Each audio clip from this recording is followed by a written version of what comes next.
Hatırlarsanız bir önceki videomuzda biz kapamayı 45 derece kesim ve birleşimleri modellemiştik.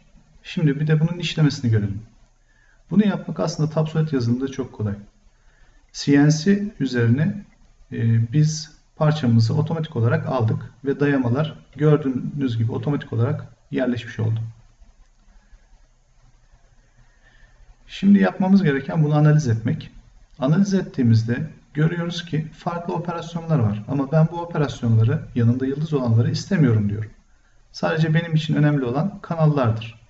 45 derecelerdir. Otomatik olarak bunları analiz etti ve işlemlerini gerçekleştirdi.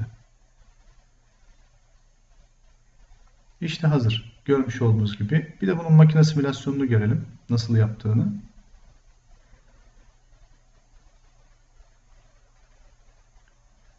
Dikkat ederseniz otomatik olarak kendisi buldu kanalları. Takımı kendisi otomatik olarak seçti. Çünkü ona uygun olan takım daha önce bizim belirtmiş olduğumuz takımdı.